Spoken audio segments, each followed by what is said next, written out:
Alright, so last episode the gang reunited on the new continent, which is great. They can fight together and travel together and advance the plot together, hopefully.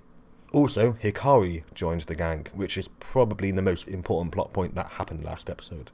Anyway, in this episode, Digimon is taking the Digidestined over the seas towards this new continent with loads of dark lightning hovering over it, because I guess he likes evil looking lightning.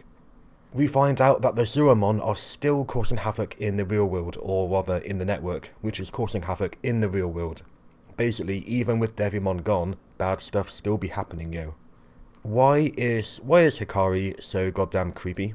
Is this accidental or on purpose?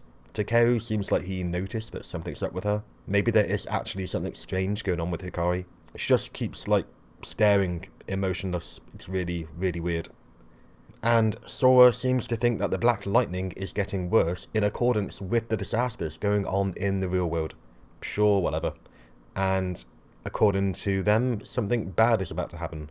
Which it kinda does. The lightning starts to target Digimon, so Leomon convinces the Digidestined to escape and head for the continent without them. And then, holy shit, did Digimon and Leomon and his buddies just get completely wiped out? What the hell? I certainly hope not. But it kind of looks like they just got evaporated. But anyway, the gang reach land and are attacked by Digimon. What are these Digimon called again? Then a massive Digimon turns up. This Digimon is Birdramon, and it is eating Digimon. This seems to be something of a theme since the last episode. Digimon are eating each other in order to digivolve. Interesting.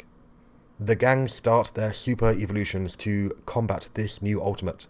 But Greymon is too powerful, even though he is also an ultimate. Greymon uses his stock animation for his railgun. This actually looks like the exact same animation as in the episode when he first had the railgun.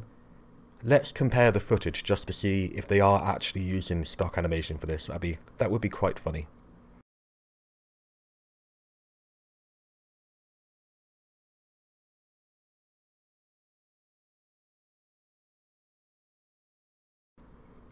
But then he uses his railgun to smartly lock Greymon mouth open, even though I'm not so sure railguns work like that.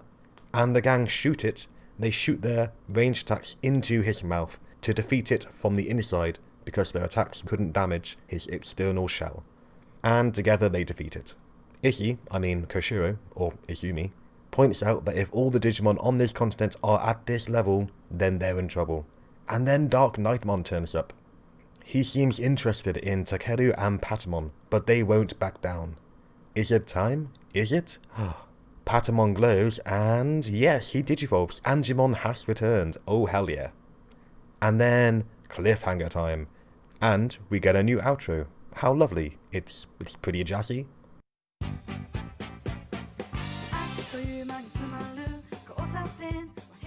So, what does the preview for the next episode show us? Oh, it's big fight time. I can't tell what Digimon that is, but it seems like DarkKnightmon will de-digivolve back into Skullknightmon, which is weird. And it looks like we'll see Moon Millenniummon again, which is good. Good, very good. So what grade should this episode get? Not much happened, although... well, kind of a lot happened. And seeing Angemon again was cool, although the fight between him and DarkKnightmon didn't actually happen in this episode. It's just been set up for the next episode. The Greymon fight was fine, but it wasn't great. I actually don't think this episode was as good as the last episode, although the next episode does look really interesting, possibly because of this episode setting it up. So, this episode is going to get a C grade. Another episode that was still good, but not great. Not really good.